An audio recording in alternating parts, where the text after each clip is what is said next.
Hello students, this is your economics teacher INR. I hope you are well and utilizing the time wisely. In the previous class, you learned about the meaning of full employment, unemployment and its types, classical theory of employment and JP says law of market. Today, you are going to learn about Keynes theory of employment and income, effective demand and comparison of classism and Keynesianism. Please watch this video very carefully till the end. I am going to ask you a few questions from previous class. Question number 1. State JP says law of market. Question number 2. Define full employment in the words of Keynes. Question number 3. Write any two criticism of JP says law of market. Question number 4. What is the other name for fractional unemployment? Question number 5. Given examples of seasonal unemployment. Okay, answer for the question. Question number 1. State JP say law of market. Supply creates its own demand. Question number 2. Define full employment in the words of Keynes. According to Keynes, defines full employment as the absence of involuntary unemployment. Question number 3. Write any two criticism of JP says law of market. First criticism, Great Depression made says law unpopular. Second, all incomes earned are not always spent on consumption. Question number 4. What is the other name for fractional unemployment? Temporary unemployment. Question number 5. Given examples of seasonal unemployment, ice cream industry and holiday resorts, etc. Fine. Let us enter into the concept. Please take the page number 42. First topic, Keynes theory of employment and income. Keynes' book, The General Theory of Employment, Interest and Money, published in 1936, is a highly significant work that marked a turning point in the development of modern economic theory. Keynes' theory was a general theory as it tried to explain all types of situations, that is, not only equilibrium level of employment but also the concept of full employment as well as the possibility of underemployment. Keynes' theory of employment was based on the view of Chartrand. According to him, the factors of production such as capital goods, supply of labor, technology and efficiency of labor remain unchanged while determining the level of employment. He believed that the Chartrand, the level of income of the country depends on the level of employment. The higher the level of employment, higher will be the level of income. A pursuit of the basic idea of Keynes can be clearly understood from the brief summary in the flowchart.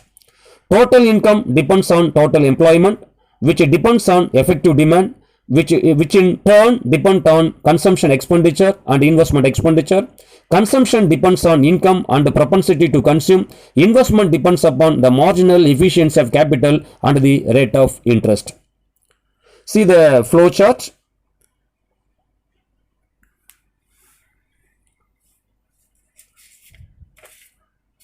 Second topic, effective demand. First, we will discuss the meaning of effective demand. Please take the page number 42. Effective demand denotes money actually spent by the people on products of industry. The money which entrepreneur receives is paid in the form of rent, wages, interest and profits. Therefore, effective demand equals national income. An increase in the aggregate effective demand would increases the level of employment. A decline in total effective demand would lead to unemployment. According to the Keynes theory of employment, effective demand signifies the money spent on consumption of goods and services and on investment. The total expenditure is equal to national income, which is equivalent to the national output. The relationship between employment and output of the economy depends upon the level of effective demand, which is determined by the forces of aggregate supply and aggregate demand.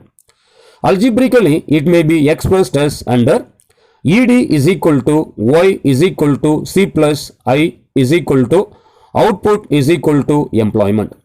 Effective demand determines the level of employment in the economy. When effective demand increases, employment will increases. When effective demand decreases, the level of employment will decline. The effective demand will be determined by two determinants, mainly consumption and investment expenditure. The consumption function depends upon increased income of the people and marginal propensity to consume. Okay, what is meant by consumption function? The term consumption function explains the relationship between income and consumption. Okay, next point, what is meant by marginal propensity to consume? The marginal propensity to consume is the ratio of change in consumption to change in income. In other words, marginal propensity to consume is the rate of change in propensity to consume. Formula for marginal propensity consume: MPC is equal to change in consumption by change in income. According to Keynes, if income increases, consumption will also increases, but by less than the increase in income. He pointed out the psychology of the community is such that when real income is increased, aggregate consumption is increased, but not so much as income. Keynes also made it clear that in the short run, the consumption function is stable because consumption habits of the people are more or less stable in short period. Next paragraph. The rate of interest and marginal efficiency of capital determine the investment level. Okay, what is meant by marginal efficiency of capital? Marginal efficiency of capital is the rate of discount which makes the discounted present value of expected income stream equal to the cost of capital. Rate of interest depends on money supply and liquidity preference. Keynes has given importance to the concept of liquidity preference. Okay, what is meant by liquidity preference? Liquidity preference refers to the cash holding of the people. Liquidity means cash. Liquidity preference is based on the three motives, namely transaction motive, precautionary motive and speculative motives. Keynes propounded his famous liquidity preference theory of interest to explain the necessity, justification and importance of interest. The concept of liquidity preference is a remarkable contribution of Keynes. According to Keynes, the rate of interest is the reward for parting with liquidity for a specific period. Keynes gives three motives for liquidity preference of the people. They are transaction motive, precautionary motive and speculative motive. In order to carry on day-to-day transaction, people prefer to cash. It is governed by the transaction motive. To meet unforeseen expenditure like sudden medical expenses, people hold cash. It is determined by precautionary motive. To take advantages of market movements of price of bonds, shares, etc., people keep cash, and in this case the speculative motive determines their cash holdings.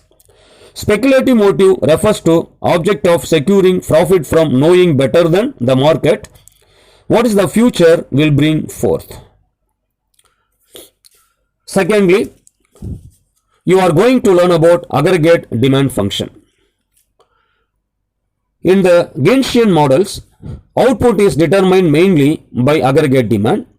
The aggregate demand is the amount of money which entrepreneur expect to get by selling the output produced by the number of laborers employed. Therefore, it is the expected income or revenue from the sale of output at a different level of employment. Aggregate demand has the following four components. First one, consumption demand. Second, investment demand. Third, government expenditure. And fourth, net export or export minus import. The desire or planned demand or spending is the amount that households, firms, the governments and the foreign purchasers would like to spend on domestic output.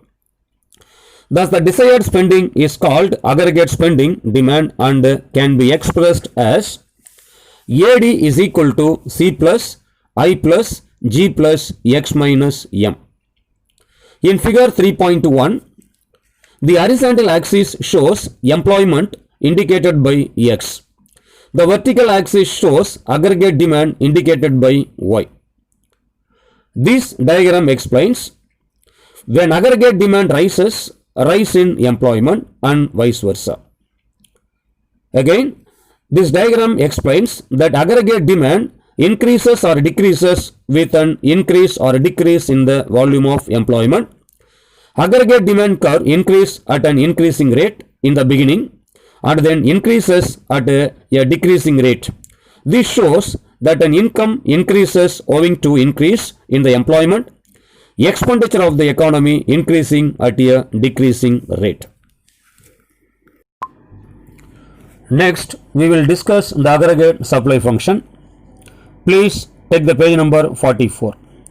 Aggregate supply function is an increasing function of the level of employment. Aggregate supply refers to the value of total output of goods and services produced in economy in a year. In other words, the aggregate supply refers to the required amount of laborers and materials to produce the necessary output. Employers hire laborers, purchase various inputs and raw materials to produce goods. Thus, production involves cost. If revenue from the sale of output produced exceeds the cost of production at a given level of employment and output, the entrepreneur would be encouraged to employ more labor and other inputs to produce more. Aggregate supply price is the total amount of money that all entrepreneur in an economy expect to receive from the sale of output produced by given number of laborers employed. The components of aggregate supply are: first components, aggregate or desired consumption expenditure C. Second, aggregate private saving S. Third, net tax payments. Fourth, personal transfer payments to the foreigners RF. It can be expressed algebraically. Aggregate supply is equal to C plus S plus T plus RF is equal to aggregate income generated in the economy. The following figure 3.2 shows the shape of the two aggregate supply curves drawn for the assumption of fixed money wages and variable wages. Please take the page number 45. Aggregate supply curve. Z curve is linear where more money wages remains fixed. Z1 curve is non-linear since wage rate increases with employment. When full employment level of NF is reached, it is impossible to increase output by employing more men or more laborers. So aggregate supply curve become inelastic. The slope of aggregate supply curve depends on the relation between the employment and productivity. The capital stock is often fixed and hence the law of diminishing marginal return take place as more workers are employed. Okay, what is meant by law of diminishing marginal returns? In economics, diminishing return is the decrease in the marginal output of a production process as the amount of the single factors of production is incrementally increased, while the amounts of all other factors of production stay constant. Here, the amount of a worker is increased while the other factors like land, capital and organization remains constant. Next, upon this relation, the supply curve can be expected to slope upwards. In reality, the aggregate supply curve will be like Z1 in figure 3.2. Therefore, the aggregate supply demands on the relationship between price and wages. If the prices are high and wages low, the producer will try to employ laborers. If the prices are low and wages high, investment will be curtailed or to reduce, output will fall and there will be a reduction in the productive capacity. Thus, aggregate supply is an important factor in determining the level of economic activity. Next topic, equilibrium between ADF and ASF, that is aggregate demand function and aggregate supply function. Under the Keynes theory of employment, a simple two-sector economy consisting of the household sector and the business sector is taken to understand the equilibrium between ADF and ASF. All the decisions concerning consumption expenditure are taken by the individual household, while the business firms take decisions concerning investment. It is also assumed that consumption function is linear and planned investment is autonomous. There are two approaches to determinations of the equilibrium level of income in Genshian theory. These are aggregate demand, aggregate supply approach. Second, saving investment approach. In this chapter, out of these two, aggregate demand and aggregate supply approach is alone explained to understand the determinations of equilibrium level of income and employment. The concept of effective demand is more clearly shown in the figure 3.3. In the figure, the aggregate demand and aggregate supply reach equilibrium at point E. The employment level is NO at that point. At ON1 employment, the aggregate supply is N1R1, but they are able to produce M1N1. The expected level of profit is M1R1.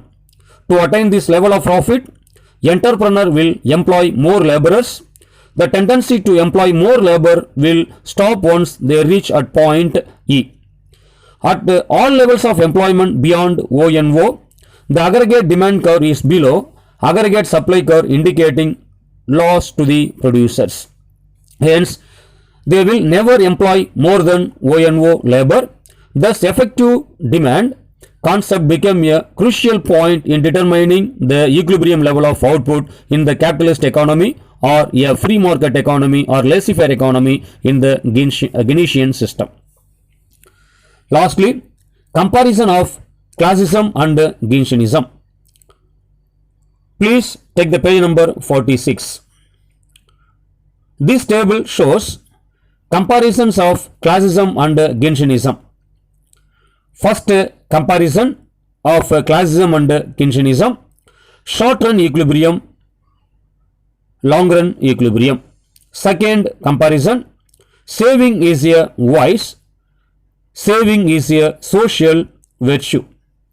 Third, the function of money as a medium of exchange on the one side and a store of value on the other side for Keynesianism. The functions of money is to act as a medium of exchange for classism.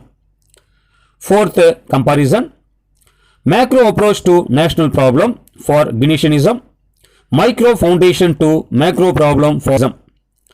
Fifth one: state intervention is advocated, champions of laissez-faire policy or free trade policy.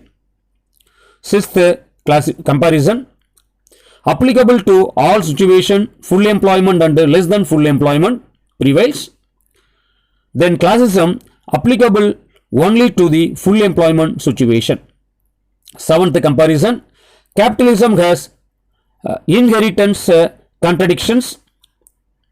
Classism comparison: capitalism is well and good. Eighth comparison: budgeting should be adjusted to the requirements of the economy. Balanced budget. Please take the page number 47. Ninth comparison of classism and Keynesianism. The equality between savings and investment is advanced through change in income. The equality between savings and investment is achieved through changes of rate of interest. 10th point: rate of interest is determined by the demand for and supply of money. Classism: rate of interest is determined by savings and investment. 11th point: rate of interest is a flow for Keynesianism. Rate of interest is a stock for classism. 12th: demand creates its own supply for Keynesianism. Supply creates its own demand for classism. 13th point: rate of interest is a reward for parting with liquidity. Rate of interest is a reward for saving.